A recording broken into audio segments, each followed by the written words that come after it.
Bonjour à tous, voici Vaïk du Haut-Toit, je m'appelle Romain Louvet, on travaille au sein de Le Bon Coin et en particulier dans l'équipe qualité.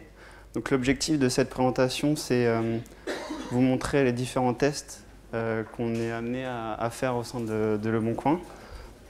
Donc pour vous donner quelques chiffres, Le Bon Coin c'est le premier site de vente entre particuliers. Aujourd'hui c'est le 4e site le plus consulté avec 26 millions de visiteurs uniques par mois. Il y a actuellement 29 millions d'annonces sur Le Bon Coin. L'équipe qualité, donc, elle est responsable de voir s'il y a des bugs avant les mises en prod. Au sein de Le Bon Coin, donc, il y a deux sous-équipes, il y a les analystes et les ingénieurs. Les analystes sont responsables de détecter les bugs en amont et d'écrire nos scénarios de test. Et nous, les ingénieurs, en fait, on est amenés à écrire les différents tests automatiques par rapport à ce qui a été écrit par les analystes. Voilà. Et il faut savoir que c'est une équipe qui a été créée il y a 4 ans à la base pour effectuer les différents tests sur mobile. Et voilà. Et aujourd'hui, on est 5 développeurs à écrire des tests automatiques.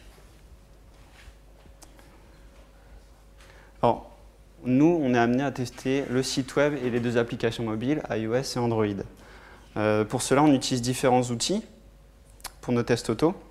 Donc, il faut savoir qu'on utilise Appium pour le mobile et Selenium WebDriver pour le web. Les deux utilisent du WebDriver, ce qui nous permet en fait de simuler vraiment des actions utilisateurs. Donc, on va pouvoir cliquer sur des éléments, remplir des champs, simuler un tas d'actions sur les mobiles. Ça va voir le swipe, les rotations d'écran. Donc c'est deux outils open source. Et donc voilà. Au niveau de l'architecture de notre projet de test, comme les deux technos, il faut savoir pour le web et pour le mobile, utilisent du WebDriver, ce qui nous a permis de créer un seul projet de test en Java, exécutable quelle que soit la plateforme en fait. Donc typiquement, là, dans le premier test, on a la notation all, donc c'est un dépôt d'annonce tout simple. Donc déposer une annonce sur Le Bon Coin, que ce soit sur l'application iOS, Android ou le web, voilà, le parcours c'est à peu près différent. C'est à peu près pareil, pardon. Et par contre, on va aussi pouvoir écrire des tests vraiment spécifiques à une certaine plateforme. Typiquement là, le deuxième test, c'est un test spécifique à iOS, qui réalise un paiement avec Apple Pay, donc vraiment spécifique à iOS. Voilà. Au niveau de l'architecture, je vais laisser Vaïk vous présenter ce qu'on a mis en place. Donc le défi, en fait, c'était d'avoir un seul projet pour pouvoir lancer les tests sur nos 3 plateformes, donc sur Android, iOS et le web.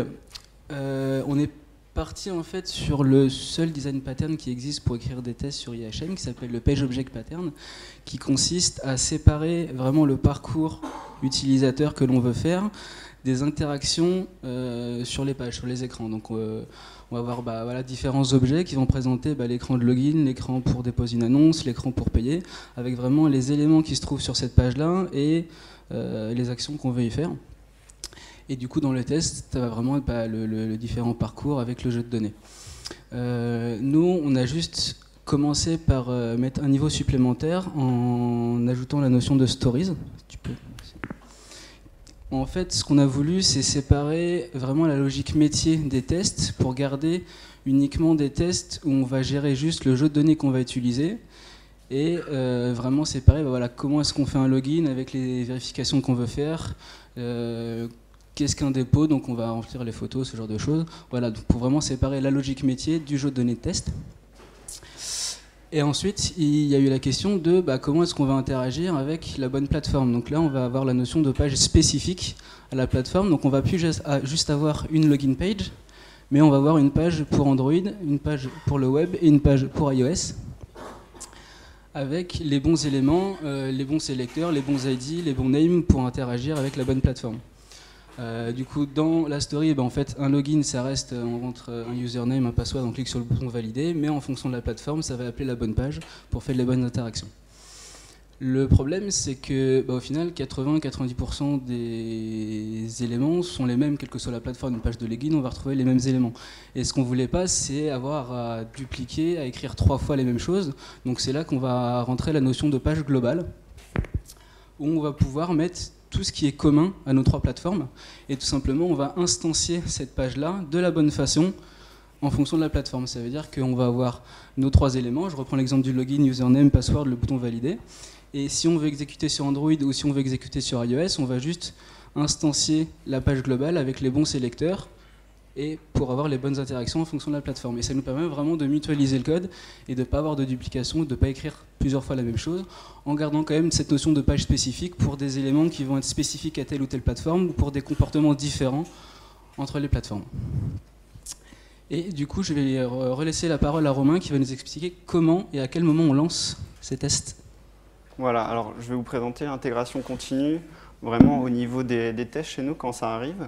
Donc actuellement, on est organisé en feature team chez Le Bon Coin, donc on a 9 feature teams. Dans une feature team, on va avoir par exemple un développeur Android, un développeur iOS, un développeur front web, un PO et un QA analyst correspondant. Donc ils vont pouvoir appeler notre API qu'on a mis en amont de nos tests en disant voilà, je veux des tests sur Android. Et on va pouvoir aussi prendre en paramètre une liste de nouveaux projets.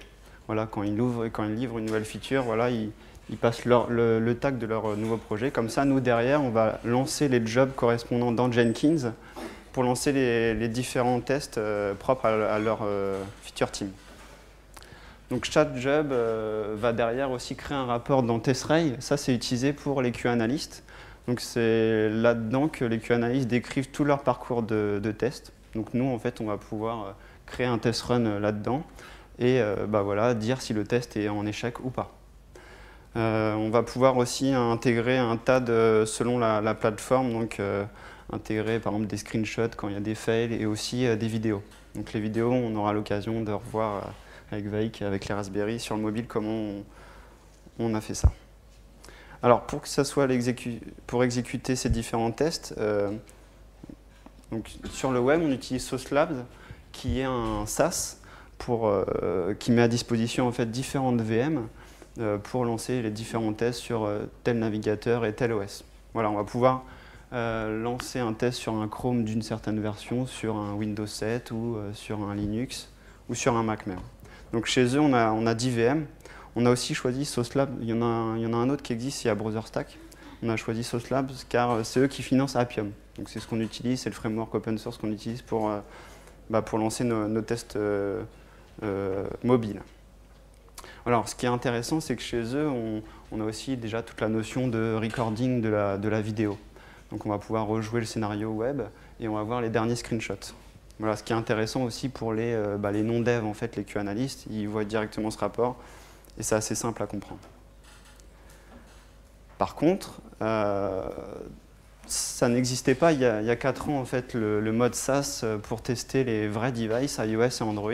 Donc, du coup, on a décidé de créer notre propre banc de test. Donc, au début, c'était quelques devices. Et maintenant, on est arrivé à 40 devices. Donc, je vais laisser Vaik vous présenter actuellement là où on en est. Voilà donc à quoi ressemble notre banc de test. Donc voilà, différents étages avec les téléphones et les Raspberry pour filmer. À droite, donc on voit l'étage bas en fait du banc de test. Donc l'espèce de cylindre noir en fait, donc c'est un Mac Pro. C'est lui qui va nous servir de serveur avec notre Jenkins qui tourne, notre API, les différents outils dont on a besoin.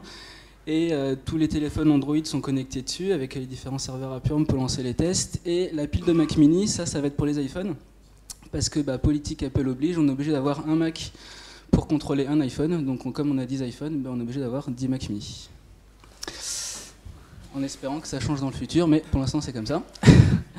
Vas-y, passe à la suite. Donc voilà, donc un petit aperçu donc du coup sur le banc de test. Donc on va pouvoir les ranger téléphone, les ranger de Raspberry. Ce qu'on a voulu en fait, c'est que chaque téléphone soit filmé de façon à ce que si un test se passe mal, si l'application crash, on ait la vidéo du test associée pour pouvoir vraiment visualiser l'intégralité du test et voir qu'est-ce qui s'est passé. Donc on va faire un petit focus justement sur ce boîtier orange. Voilà, donc slide d'après, on va voir l'intérieur. En fait, c'est tout simplement un Raspberry. Donc un Raspberry, pour ceux qui ne connaissent pas, c'est un micro-ordinateur de la taille d'une carte de crédit auquel on a branché une caméra. Et en fait, quand on va démarrer un test, on va pouvoir lancer un enregistrement qu'on va arrêter à la fin du test et on va attacher cette vidéo à notre rapport de test. Et on va finir avec une petite vidéo donc pour montrer un même test. Donc c'est un test... un test de dépôt qu'on a lancé du coup sur les 3 plateformes. Donc en haut à droite, on va voir le banc de test en exécution. On va faire un petit zoom du coup sur un téléphone Android, un téléphone iOS. Ce sont vraiment les vidéos du test qui ont été filmées par le Raspberry. Et en bas à droite, vous allez pouvoir voir le même test du coup qui se déroule sur le web. Donc pour un souci de taille de vidéo, j'ai accéléré le banc de test et la partie Android pour voir l'intégralité du test. J'ai laissé la partie iPhone en vitesse réelle pour que vous puissiez vous rendre compte de le temps que ça prend et la différence surtout entre mobile et le web. Le web est quand même légèrement plus rapide que la partie mobile. Donc là où sur le web le test s'est déroulé en entier, on a fait à peine 30% du test sur le mobile. Donc ça prend un petit peu plus de temps sur la partie mobile. Et du coup, Le Bon Coin est sponsor de la conf ici. C'est aussi pour, en plus de vous montrer du coup ce qu'on fait, pour vous dire qu'on continue à recruter parce que automatiser les tests sur toutes ces plateformes, c'est du boulot. Donc si vous avez des appétences pour le test ou pour le développement Java, n'hésitez pas à nous rejoindre. Et en plus d'avoir un environnement technique assez sympa, on a des beaux locaux, on a un bel environnement de travail. Merci de votre attention. Et puis,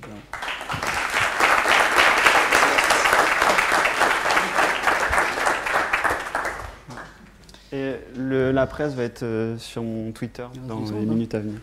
Ouais, il nous reste un peu de temps pour les questions, il nous reste 3 minutes. S'il y a des questions, il y a des livres à gagner apparemment, pour ceux qui posent des questions. Oui. Du coup, vous faites des tests métiers surtout. Est-ce que vous pouvez réaliser aussi des tests en mode un peu sécurité? Est-ce que j'ai une faille de type injection SQL sur mes champs de texte, etc. Est-ce que c'est quelque chose qui peut être... Alors nous, pour l'instant, on fait vraiment que les tests end-to-end. Donc voilà, c'est vraiment la simulation d'un utilisateur.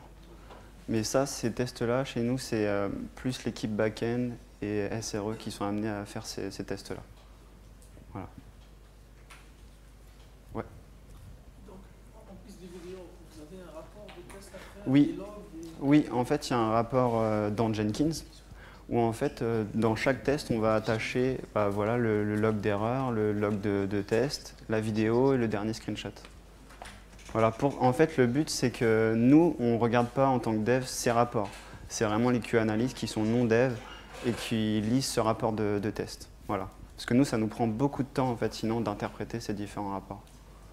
Et du coup, la visualisation des vidéos, puisque le test est le même à chaque fois, ouais. ça va aider à quoi, en fait? En fait, c'est s'il y a un crash ou s'il y a une régression, on va pouvoir regarder vraiment pourquoi il y a eu ce crash. Et ça va permettre aussi les tests, le test passe à un instant T, il ne passe plus à un instant T plus 1. Et du coup, c'est pour éviter que le dev il dise non, on n'arrive pas à reproduire. Ça permet aussi de corriger les tests après. Ouais. Voilà. Ouais, vas-y. Moi j'ai une question, c'est sur le schéma, l'interaction entre les équipes et la QA. J'ai vu qu'il y avait l'espèce de nuage API là. Ouais. Et en fait ça c'est ce qui fait l'interconnexion entre l'équipe R&D et l'équipe QA. En gros, eux ils peuvent appeler une API chez vous. Chez nous, ouais. Qui peut être instanciée avant leur développement à eux. Ouais, en fait, on se met d'accord sur une liste de tags de nouveaux projets. On va dire tel tag correspond à quel nouveau test chez nous. Donc c'est. Vous pouvez sortir les tests unitaires ou autres avant même qu'eux ils aient fini Oui, leur développement. c'est le but, ouais. Mais cette API, elle a moins d'un mois.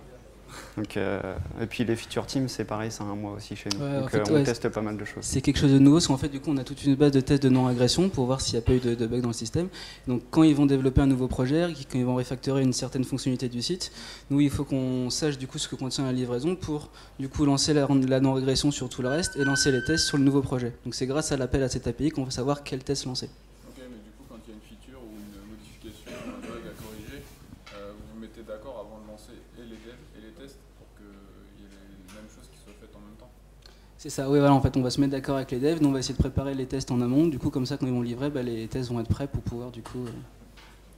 Le test automatique, du coup, c'est hyper pratique, vous avez plein de modèles d'appareils qui se font en parallèle. Ouais. Est-ce que vous avez des simplifications aussi de l'automatisme pour les tests que vous voulez faire en manuel? Même si vous avez développé, vous voulez tester réellement. Ouais. Bon, en fait, on a une interface, surtout pour Android, où depuis, il y a une interface, il y a déjà une IHM et on peut déjà contrôler les différents devices qui sont branchés. Ça évite de descendre, nous c'est au -1, ça ne sert à rien d'aller dans la salle serveur, on peut tout contrôler depuis une IHM en fait. Ouais. Et bah, pour ceux qui ont encore des questions, on a un stand de Le Bon Coin, donc n'hésitez pas à passer dans l'après-midi pour discuter avec nous. Merci. Merci.